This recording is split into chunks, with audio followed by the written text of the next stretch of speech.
Spider-Man Rent to Pay, my newest video actually. As at the time of this recording, I made this just this Monday.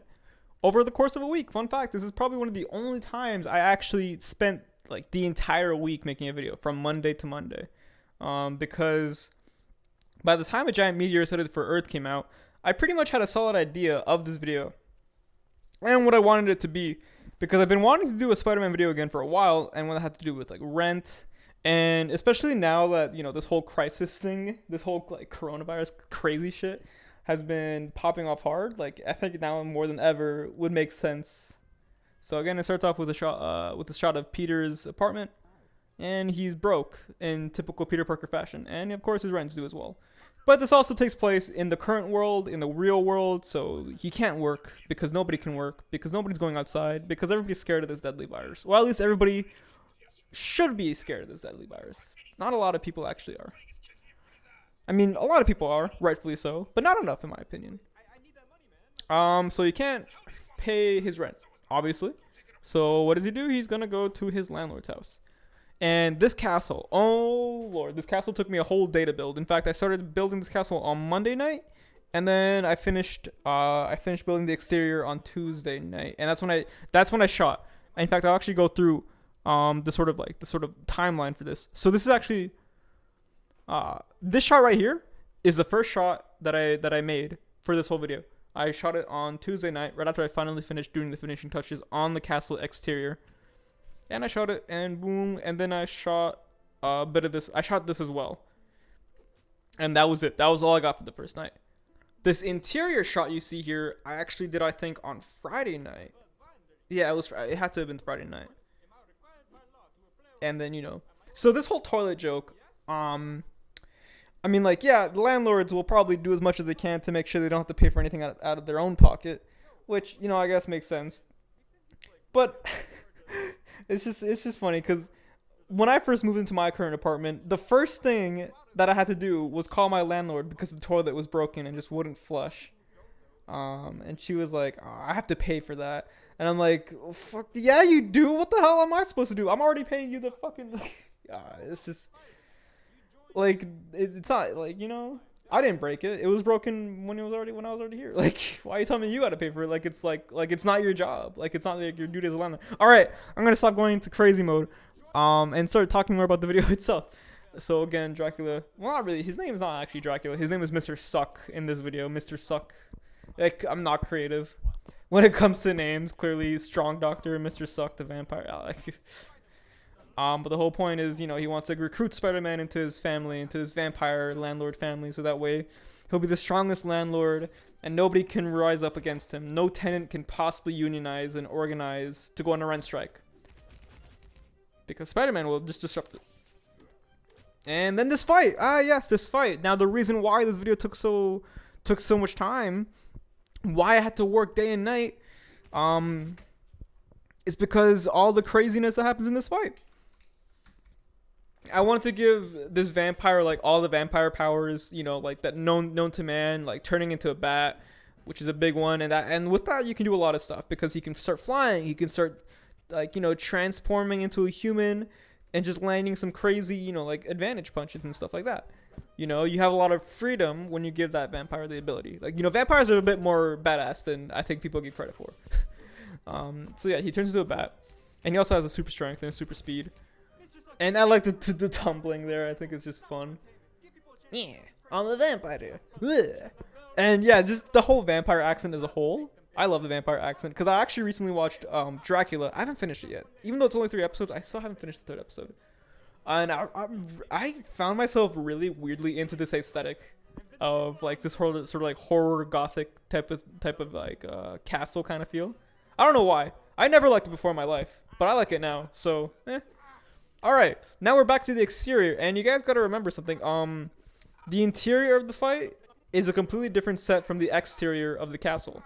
So, these were shot on completely different days, and after I finished everything with the exterior, I had to actually take it all down to build the interior.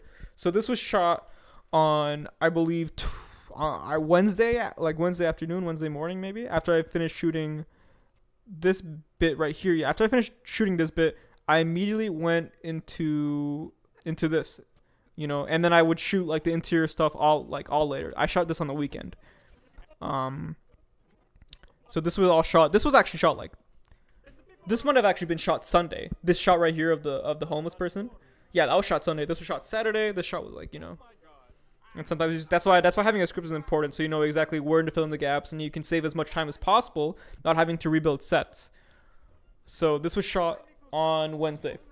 And then this whole bit right here where, you know, they're just fighting and talking, and I thought it was really important to keep the action up, and that's why Spider-Man moves so much throughout this.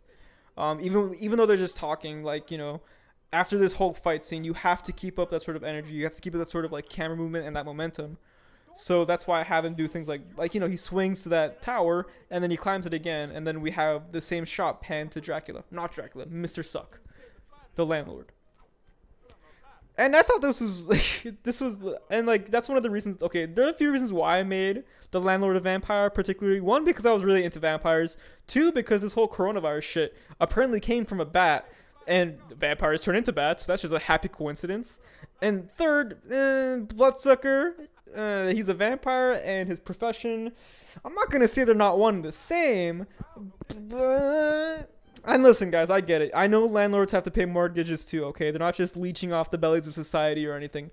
But right now, there are actually a lot of mortgage freezes, so landlords don't really have to pay that. Yet they're still asking me to pay rent. That's friggin' rude, you know? Anyways, he flies up, boom, and then they do some fun fighting. And I love this part. I love this part so much. You know, they're seeing the fly, and even like you know, with the bat wings, I didn't even mean for them to make them flutter. I kind of just wanted him to sort of like just like move around in the air. But I don't know how exactly I did it, but it looks like he's fluttering whenever he moves up, which is strange because, well, the wings aren't actually moving. And I think it has to do with the fact that I would rotate him left and right, and I would alternate it so that way it might have given that illusion. But overall, you know, I didn't really like, that wasn't something I was actually going for. And of course, this is the climactic fight, the climactic end, and he punches, he just, get away from me. And yes, I love this bit too. I love that. The fact that you can like the sun rising is just the background. It's just the Bristol board background. It's just me sliding it into view ever so slightly. And moving my lamps closer and closer to the set, so that way it looks like the sun is getting brighter, or like the set is getting brighter. And no, this is not me advocating to kill your landlord for their land. It's just how this played out. Don't kill anybody. Killing is bad. Okay.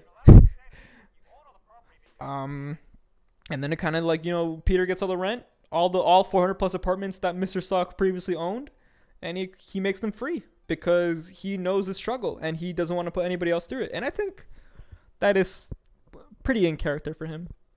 I really like this episode. I really want to do the Spider-Man episode a lot again. And like, you know, when that was like more original and like sort of like a classic adventure. And I also really like how, like, you know, I made this also because I too struggle with, you know, things like bills and payments and stuff, because I'm not rich. You know, a lot of us aren't. Neither is Peter Parker, which is why a lot of people relate to him. And a lot of my favorite Spider-Man stories are Spider-Man stories where he tries to make ends meet. And I figured this would probably be like a perfect time to sort of do that. It's sort of a similar story like that. And a lot of people were also commenting that this Peter Parker has Tom Holland's face, Andrew Garfield's hair, and Tobey Maguire's suit. And yes, that is on purpose. I wanted to combine all three, because that's kind of what the Spider-Man PS4 game does with their Peter Parker. I wanted to make this Peter Parker like evidently distinguished, but there's no actual like official normal Peter Parker like in Lego. I don't think, at least. You know, like you see the Spider-Man Far From Home sets, and it's like and the Spider-Man, you know, from the Sam Raimi Lego sets, and those are more trying to capture the likeness of the actor, but not the actual likeness of the character. It's not like we have, you know, like Lego Superman or Lego Bruce Wayne, where we know what the Bruce Wayne and Clark Kent would be interpreted as in pure Lego form. We don't really have that for Peter Parker, so I had to improvise. So I just kind of did what Spider-Man PS4 did, and combined the three. But yeah, so again, these particular, like these shots, these huge winding shots, this took an entire afternoon. or an entire night. I forget. I definitely remember, you know, the bit where he's talking to Mr. Suck from around here. This was on Thursday morning and afternoon, I want to say. And then, he has his monologue. And then we transitioned to the fight again. And this was over the course of Thursday night from about 6 p.m. to I think 2 or 12. I can't exactly remember.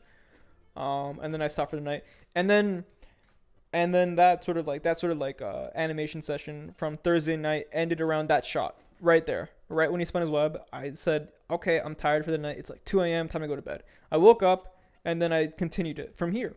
So this was Friday afternoon, I want to say. Friday morning, afternoon. And then I finished this. And then boom, I just, finished the rest of the exterior shots. And then, it's Friday night at this point. It's like what? I want to say 10 p.m., 11 p.m. And I finished. And then I took it down the entire setting. And then I started building the interior again. And that's when I started shooting this on Saturday morning.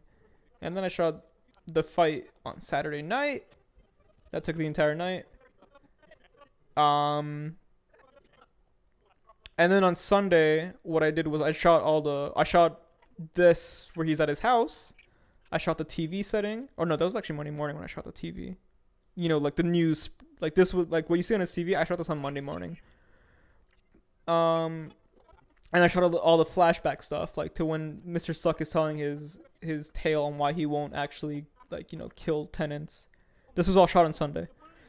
And yeah, each of these shootings, each of these, they took whole days. They took the entire day of making it because I wanted to put a lot of effort into it. And because I had a lot more time now with this whole quarantine stuff. Usually my week to week, I don't spend as much time on videos because I have, I want to visit my family or visit my girlfriend, or my friends. So I allocate more time to myself. But now that I can't really go outside, I kind of just hunkered down and made this, and I hope you guys really enjoyed it. And you guys did enjoy it. Even my own, even my sister and my dad were telling me, "Hey, I watched your video. I liked it." I'm like, "Hey, thank you," and it was fun.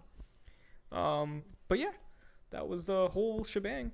I hope this sort of was interesting to watch, and I'll see you guys whenever I get to this next time, which hopefully will be ASAP.